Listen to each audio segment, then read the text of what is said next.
He only meant to swing his hand to protect himself. He didn't know he was slapping the most powerful woman on the planet's right, on the tail. Now, the alien crowd is cheering. The warriors are bowing, and the queen herself just said, "I accept your proposal, Logan Reed." A stranded human engineer has no idea what's happening. One mistake has made him a royal mate candidate in a deadly alien kingdom where butt slaps are sacred proposals. To survive, he must fight beasts, win the queen's heart, and survive a forest that eats fear. But not everyone wants a human on the throne. And if he fails, he'll die alone and forgotten in a world that doesn't even understand him. Unless she chooses him for real, unless he chooses to stay. This is not just a love story. This is war, tradition, and an accidental bond that might change everything. Now, let us go to the place where dust, sacrifice, and destiny first collided, where the story truly begins. Logan Reed opened his eyes to smoke and fire all around him. His ship had crashed hard and, now, it was nothing but broken metal and burning wires. His helmet was cracked, his oxygen low, and his head hurt like someone had slammed it with a rock. He pushed himself up, coughing as thick black smoke filled his lungs. He looked around and saw tall red trees with glowing leaves. Strange animal noises echoing from deep in the jungle. He was not on Earth, not even close. His navigation system had failed during the jump, and now he had no idea where he was. All he knew was this planet was alive and watching him. He grabbed his survival pack and stumbled forward, his boots sinking into soft moss. Every step felt heavy, like the planet didn't want him there. He had to find water, food, shelter fast. Suddenly, something moved in the trees. He turned, heart pounding, but saw nothing. Then he heard a low growl behind him. Logan spun around, eyes wide, and saw a creature step from the shadows taller than a bear. With silver fur and 6 red eyes, its claws scraped the dirt as it slowly moved toward him. Drool dripping from sharp fangs, Logan backed away, breath quick and panicked. He didn't have a weapon, just a broken tool and a piece of pipe from the wreckage. The beast roared and lunged, and Logan ran. He sprinted through the jungle, dodging roots and branches, blood pounding in his ears. Behind him, the creature roared again. Closer, he ran until his legs gave out, and he fell hard into a clearing. Gasping as he looked up, he saw something strange, at least 20 humanoid figures. All with fur-covered tails and ears, dressed in glowing armor. They looked like foxes walking upright, tall and graceful, and very, very alien. One of them stood at the center, taller than the rest, with long red hair tied in braids and a golden crown on her head. She turned to face Logan just as he stumbled forward, out of breath and half-blind with fear. He raised his hand to steady himself and accidentally slapped her backside. The entire clearing went silent. Logan froze, eyes wide, hands still in the air. The tall fox woman stood perfectly still, her tail twitching. Then slowly, she turned to face him, her golden eyes blazing. The other aliens dropped to one knee, their heads bowed. Logan blinked, confused, his hand shaking. I didn't mean to, he started to say, but his voice failed. The woman stepped closer, eyes never leaving his face. Then she knelt, one hand on her chest, and said something in her alien language. A moment later, a translator patch on Logan's wrist blinked to life. He heard her words in English, cold and clear. "I accept your royal mating challenge," she said. Logan's mouth dropped open. "Wait, what?" he said. Stepping back, the crowd of fox-like aliens cheered loudly. Chanting in a strange rhythm, 2 armored guards grabbed Logan's arms gently but firmly and pulled him forward. The woman touched his cheek and said, "You are bold and strange, human, but I accept your proposal." Logan shook his head quickly. No, no, no. This is a mistake. I didn't mean to propose anything." The translator on her wrist picked up his words, and she tilted her head, amused. "You slapped the sacred tail in public, during the moonlight hunt," she said. "That is our highest form of proposal." Logan groaned. Of course it is. They marched him through the jungle into a glowing palace made of living trees and crystal vines. Guards saluted him, servants bowed, and everywhere he went, aliens whispered and pointed. He was taken to a private room with golden pillows and soft lights and locked inside. Before the doors closed, the queen looked at him once more, eyes full of strange emotion. "Tomorrow, you will face the 3 rituals," she said. "If you survive, you will be mine." The doors slammed shut, and Logan sat on the bed, holding his head. "What the hell just happened?" he whispered. "All I did was slap a butt." Logan did not sleep at all.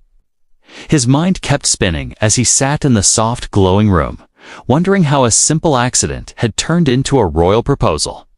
He paced back and forth, trying to plan an escape, but the doors were sealed tight, and strange runes shimmered like living light across the walls.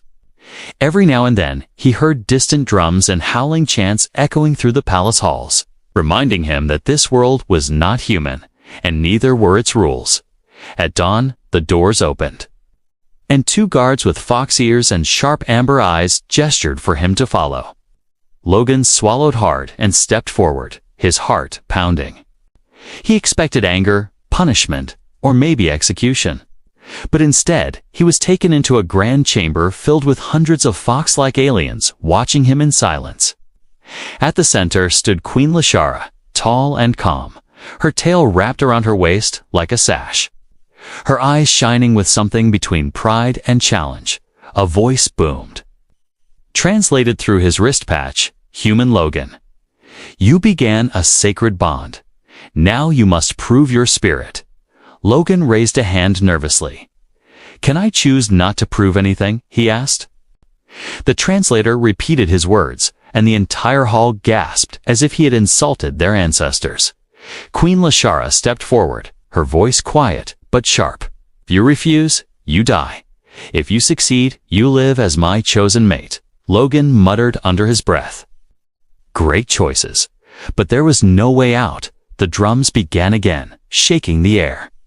And a massive gate opened at the side of the arena, revealing darkness and the sound of snarling. A guard spoke. "First trial, the beast pits." Logan was pushed inside, the gate closing behind him with a heavy thud. Torches lit one by one, revealing a huge circular pit made of stone and bone. Bones of creatures larger than anything on Earth lay scattered, cracked and claw-marked. Then a roar shook the walls, and a huge wolf-like creature with 2 tails and glowing blue teeth leaped into the arena. Logan backed up fast, grabbing a broken spear from the ground. He knew he could not win by strength, so he watched the creature carefully. Noticing that one eye was cloudy and blind when it charged, Logan rolled to the beast's blind side and struck a weak point at the back of its leg. The beast stumbled, confused, and Logan used the distraction to climb a fallen pillar and leap down onto its back. Tying its jaws shut with torn cloth from his suit, the drums thundered again, and the beast collapsed. Defeated but alive, the crowd roared, surprised and impressed before Logan could breathe. Guards escorted him into another chamber filled with soft glowing light and quiet whispers. A small fox child lay on a platform, injured and shaking, her tail limp. A priest spoke. "Second trial. Heal one who suffers." Logan stared, stunned. "I'm an engineer, not a doctor," he said. But the translator turned his protest into a bold declaration, and the crowd murmured with awe. He looked at the child's wound and realized it was poisoned by a thorn from the jungle. Remembering emergency training, he used water, heat from a torch, and pressure to pull out the thorn and clean the wound. The child's breathing steadied. Her tail twitched, and she opened her eyes, looking at Logan with trust. The priest bowed, and the crowd chanted his name. Then came the third trial, and it was nothing like the others. Logan was brought before Queen Lashara alone, the chamber quiet, the air heavy. She looked at him with serious eyes and asked a simple question: "If you could leave this world and return to Earth, would you leave me behind?" Logan hesitated, thinking carefully, his voice soft. "If you asked me to stay, I would stay, but if you did not want me, I would go." The translator echoed his words, and silence filled the room. Lashara stared at him, stunned, as if no one had ever spoken such honesty to her. Finally, she nodded slowly and spoke to the crowd. "He has passed, with strength, with heart, and with truth." But not everyone cheered. Logan could feel eyes filled with jealousy, anger, and fear. Some nobles whispered. Tails twitching sharply, he sensed danger growing like a storm as guards escorted him back to his chamber. He heard one sentence spoken behind him. "A human on the throne will destroy us." Logan lay awake again. Realizing the trials were only the beginning, he was not just trapped in a strange world, he was now at the center of a political war, and someone out there wanted him dead before the bonding could happen. Logan couldn't sleep again, even though he had survived all 3 trials. Something still felt wrong. The air inside his royal chamber was quiet. Too quiet, like the jungle itself was holding its breath. He sat near the glowing window, watching strange blue birds pass over the moonlit trees. His hand rested on the small healing stone Queen Lashara had given him earlier. She had looked at him with real warmth for the first time when she said, "You are more than just a strange human, Logan. You are strong where it matters." But now, he wasn't so sure she could protect him from what came next. He heard a soft scratch near the stone wall. Logan stood up, alert, and grabbed the only thing nearby, a decorative sword that looked more like a toy than a weapon. He crept toward the wall, heart racing, then a whisper. Cold and close, passed through the shadows. He must not live till dawn. Logan turned fast, swinging the fake sword. But the room was empty. Suddenly, the lights flickered and went dark, and something cold moved past his leg. He leaped back, breathing hard, eyes wide in the pitch black. Then, out of the darkness, a blade flashed. It missed him by inches, slicing the air where his neck had been a moment ago. Logan rolled to the floor and kicked toward the attacker, hearing a grunt of pain. A figure stepped into the moonlight, a fox-faced assassin, dressed in black with no clan symbols, before the assassin could strike again. The door burst open. Queen Lashara stood there, her eyes glowing, her claws drawn. She growled low and deep. "Touch him again, and I'll take your tail." The assassin hesitated, but only for a second, then threw a small bomb at the ground. Smoke exploded and the figure vanished into the shadows. Logan coughed and waved the smoke away. Lashara rushed to his side and helped him up. He felt her strength through her grip was fierce and steady. "You were nearly killed," she said, her voice shaking with fury. "I'm fine," he said, but he wasn't. He had never been that close to death before. Lashara looked at the broken wall and cursed in her native tongue. They broke the royal laws. No outsider should be harmed during the bonding phase. She paused, then added quietly, "Unless they plan to stop the bonding completely." Logan realized what she meant. "Someone inside your own palace wants to kill me," he said. Lashara nodded. "More than one, I fear." She walked him to a safer room. Deep inside the palace, under heavy guard, as they passed the halls, Logan noticed nobles turning away, tails stiff with silent judgment. One even hissed under his breath, "He is not one of us." Lashara stopped and stared at the noble until he backed away. Tail lowered in shame. In the new room, she sat with Logan and poured him a glowing drink from a crystal bowl. He sipped it and felt warmth spread through his chest. "Energy root," she explained, "helps calm the nerves." He looked at her closely now, really seeing her not just a queen, not just an alien, but a woman burdened by power and surrounded by enemies. "Why me?" he finally asked. "Why not choose someone from your own kind?" Lashara looked down, her voice soft and sad, "Because the nobles only pretend to love me. They want my crown, not my heart." She met his eyes. "But you slapped me without fear." Logan rubbed the back of his neck, embarrassed. "It was an accident," he said. She laughed gently. "Yes, but you were honest about it." Their eyes met, and for a moment the room felt warm again, but outside, thunder rumbled heavy and distant. It was not from the sky.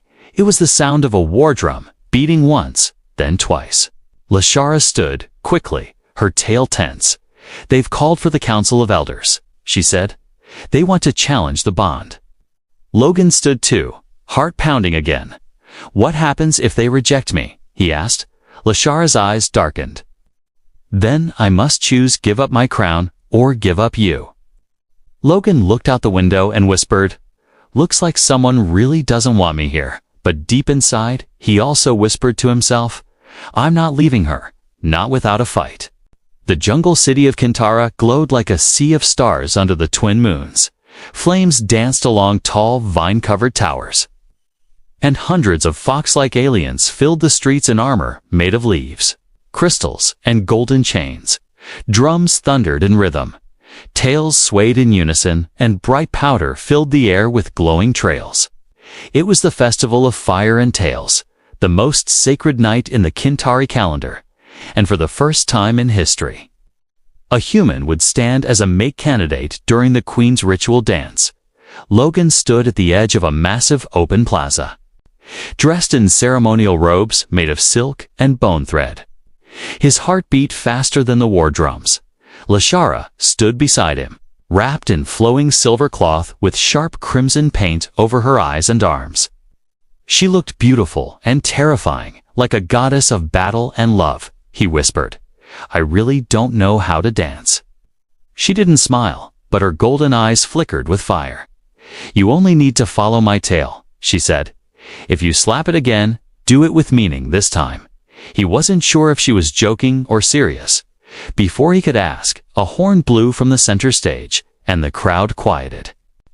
The elder priestess stepped forward and raised her hand. "Tonight, the queen presents her chosen mate to all clans." She declared, "They must dance the sacred tail rites, and if the flame accepts their bond, none may challenge it."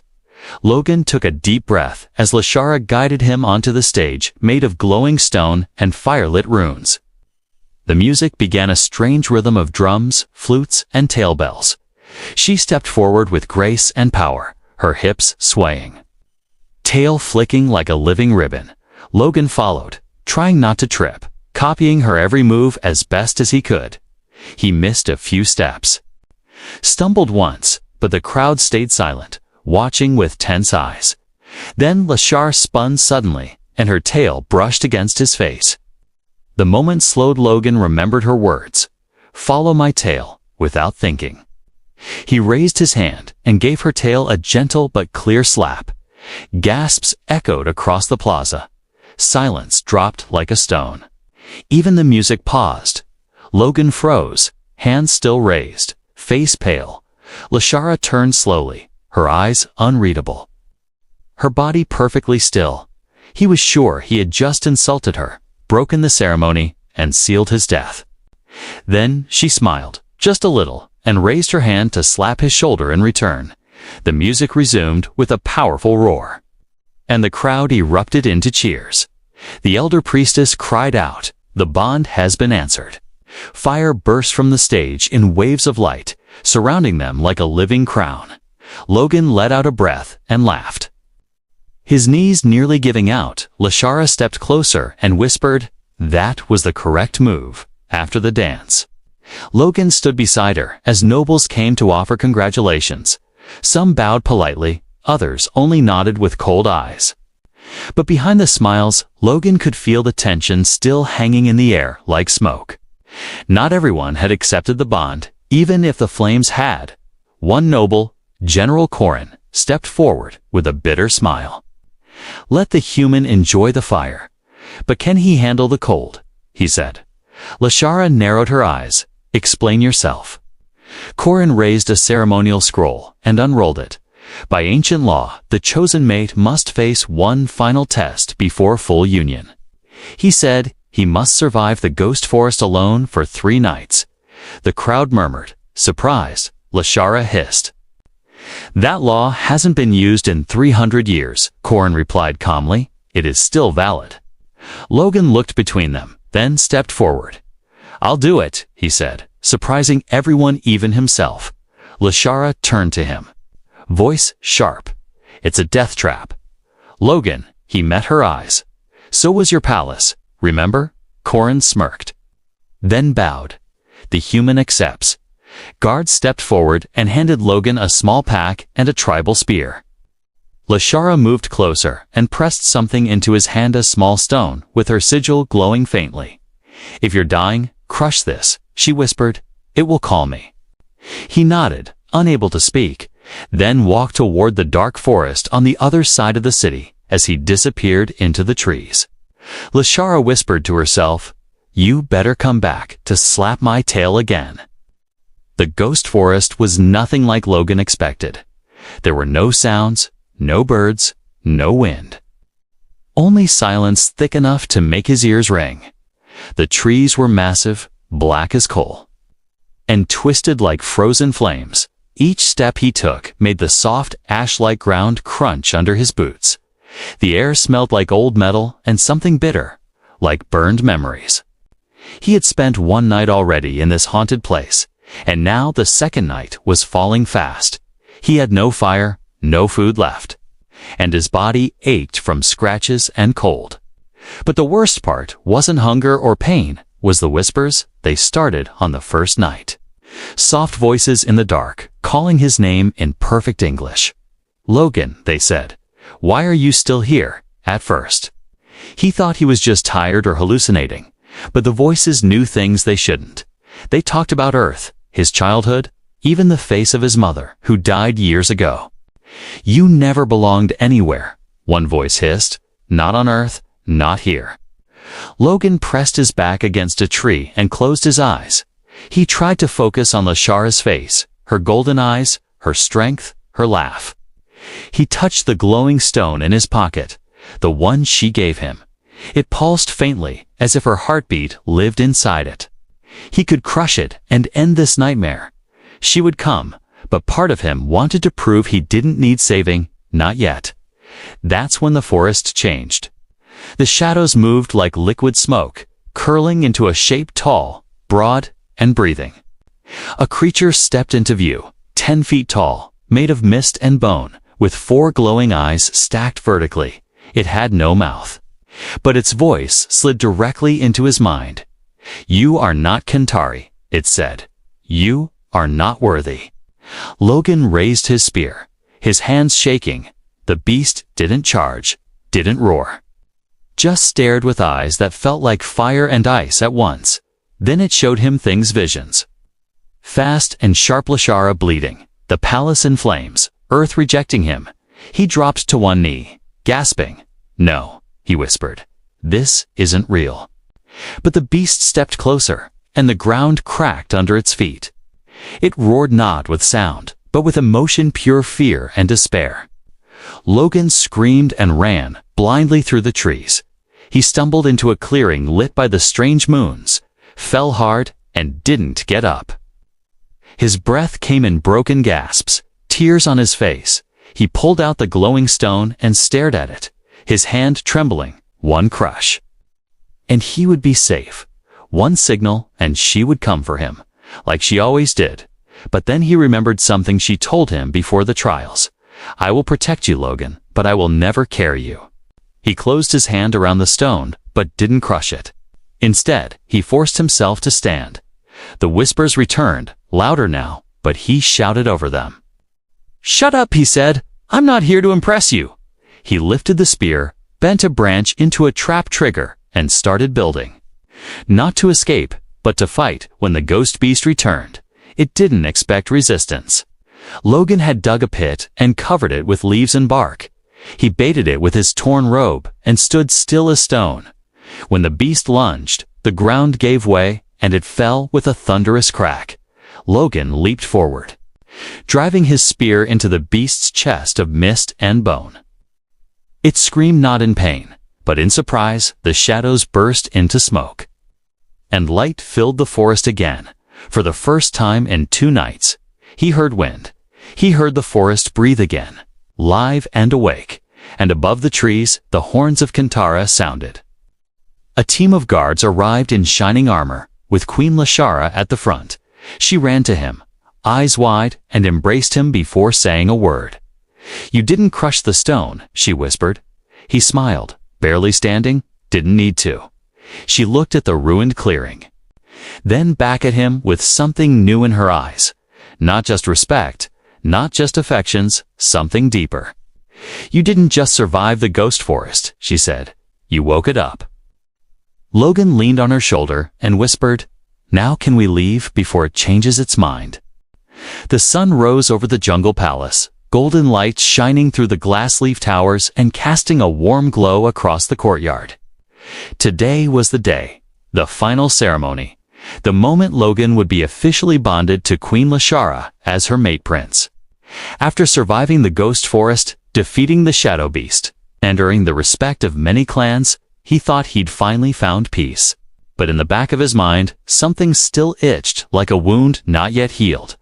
Too many nobles still whispered behind fans and tails.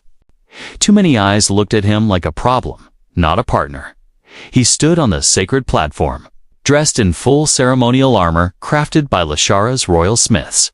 It wasn't built for war, but for symbolism metal, shaped to fit his human form with smooth silver lines and a tail-shaped sash that shimmered like moonlight. Lashara stood beside him, fierce and proud, her crown glowing with firestone gems. A priestess stepped forward with the binding flame, a living fire held in a crystal bowl. She raised it between them and began the ancient words. "In fire you found each other," the priestess said. "In trial you bled together. In bond you rise together." Logan placed his hand above the flame. Then Lashara placed hers on top of his. The flame turned blue, then violet, and the crowd cheered. But before the final words could be spoken, a loud explosion shattered the moment. Flames burst through the outer walls, and screaming followed. A massive airship crashed into the courtyard, breaking trees and stone as it slammed down in smoke and fire. Logan pulled Lashara back just in time as spears of metal rained from the sky. Out of the wreckage came masked warriors, dressed in red battle armor, elite fighters from the rebel clan of Onir. One of them shouted, "Down with the human, down with the false queen." Chaos erupted. Guards rushing forward, nobles running for cover. Logan drew the short ceremonial blade at his side, barely sharp enough to cut fruit. But beside him, Lashara had already drawn her twin daggers. Her movements like lightning, they fought side by side. Guarding the sacred platform as warriors swarmed toward them, Logan blocked a strike with his forearm, then slammed the hilt of his blade into an attacker's mask. Another came from the side. But Lashara kicked the warrior down with a fierce roar. Blood hit the stones. And Logan realized this wasn't just a fight. This was a coup. They were trying to end the bond before it could be sealed. Then something worse happened. General Corrin stepped forward from the shadows of the broken wall. He wasn't wearing armor, just royal robes, but his hands were stained with ash and fire. Lashara gasped, "Corrin, you did this." He didn't deny it. "You were warned." Corrin said coldly, "A human cannot rule Kintara. Not now, not ever." He raised a hand, signaling a hidden group of assassins behind the pillars. One of them threw a dart aimed straight at Lashara's heart. Logan moved without thinking. He stepped in front of her and took the hit. The dart pierced his shoulder, burning like acid, and he dropped to one knee. Lashara screamed and caught him, rage exploding from her like a storm. With a cry, she launched herself at Corrin, her blades singing through the air. They fought for only seconds, but it ended with Corrin bleeding on the steps. Defeated but not dead, Logan, barely conscious, looked up at her and smiled weakly. "You always look amazing when you fight." She pressed her forehead to his, tears mixing with sweat. "Don't die. Not now." "Not after all this," she whispered. The priestess, still clutching the flame, stepped forward with urgency. "Complete the bond now." While he still breathes, Lashara held his hand over the fire, her voice strong despite her shaking. "In fire I choose you. In truth, I keep you. In life or death, you are mine." The flame exploded in golden light, wrapping around them both, sealing their souls with ancient magic. The rebels fell back, many fleeing, others bowing in shock as the sacred bond completed despite their war. Logan gasped as the pain faded suddenly. The burning stopped, and warmth filled his chest. His wound began to close, the bond magic healing what poison could not. He stood slowly, gripping Lashara's hand tightly. Together, they faced the battlefield blood, fire, and smoke, but their bond stood unbroken. The nobles who remained alive knelt before them, and even the flames seemed to lower in respect. Lashara turned to Logan and whispered, "They tried to burn us," he answered with a faint smile. "We lit up instead." The palace was quiet again. The fires were gone, the rebels defeated, the wounds healing. But inside Logan's heart, a new storm had started. A message had arrived while he rested in the royal chamber, a human signal bouncing through satellites, cracked and old but clear. "Logan Reed, we received your distress beacon." The voice said, "A recovery team is en route, ETA, 2 days. He sat alone now, staring at the small, hollow message repeating on a loop. Earth had found him, after everything, the crash, the trials, the forest. The Fire Earth still remembered him. He felt a strange tightness in his chest, a mix of joy and sorrow. Because now, for the first time since he landed here, he had a choice. He could go home. Lashara entered the room quietly, dressed not as a queen, but simply, wearing a soft wrap of blue silk, her hair loose. Her golden eyes met his, but she said nothing at first. She sat beside him and reached for his hand. "I heard," she whispered. He nodded slowly. "They found me." Silence hung between them, warm and painful. Finally, he asked, "If I go, what happens here?" She took a breath, eyes flicking toward the open window where wind moved gently through the leaves. "The bond stays," she said. "Our souls are joined now, no matter how far your body travels." "But the throne," he asked, "can you keep it without me?" She smiled faintly. "I have survived worse, but without you, it will be colder." Logan looked away, the memories rushing back. The first time he slapped her by accident, the beast pits the ghost forest. The moment she whispered, "Don't die," he hadn't come to this world to fall in love or become royalty. But somewhere between running for his life and standing beside her in fire and blood, he had found something real, a reason to stay. But Earth was still home, wasn't it? The blue sky, his father's favorite diner, the sound of rain on old rooftops. He had dreamed of going back, telling someone what he saw, what he lived. Now, that dream was in front of him, real. Waiting, Lashara stood and walked to the window. "I will not beg you to stay," she said softly. "Because love given through pressure is not love, it is fear." Her voice trembled only once. "But if you stay, this world becomes yours, not by law, but by heart." Logan stood slowly and walked beside her. He looked out at the jungle city, Beloians laughing, rebuilding, children chasing glowing birds in the gardens. He wasn't sure when it happened, but this place, this chaos, had become familiar, not safe, but meaningful. He turned to her, and she didn't look away. He whispered, "I don't want to go." Lashara blinked, unsure if she heard him right. He stepped closer, took her hand again. "Earth is home," he said. "But you're my reason now." A slow smile formed on her face, gentle and full of warmth. "You stubborn, ridiculous, beautiful human," she whispered, then added, "Are you sure?" He nodded. Completely. 2 days later, the Earth recovery team landed just beyond the jungle. Lashara stood beside Logan as they approached, their weapons down but their eyes full of questions. The lead officer stepped forward. "Helmet off. You Logan Reed?" he asked. Logan nodded. "I was." The officer tilted his head. "You coming back with us?" Logan looked at Lashara, then back at the officer. He smiled. "Tell Earth I'm not lost," he said. "Just where I belong." The officer frowned. "You're staying with them." With her, Logan said simply. Lashara said nothing, but her hand found his. Fingers locking tight. The team left that evening, confused but respectful. They didn't understand his choice, but they didn't have to. That night, Logan sat beside Lashara on the palace rooftop. She leaned her head on his shoulder, her tail curling around his boot. He watched the stars and whispered, "So, what do royal mates do after all this?" She chuckled. "Eat, dance, rule, fight, slap tails." He grinned. "Can I slap yours again?" She raised an eyebrow. "You'd better." Above them, the twin moons glowed, and somewhere in the wind, the forest whispered back. Home wasn't where he came from anymore.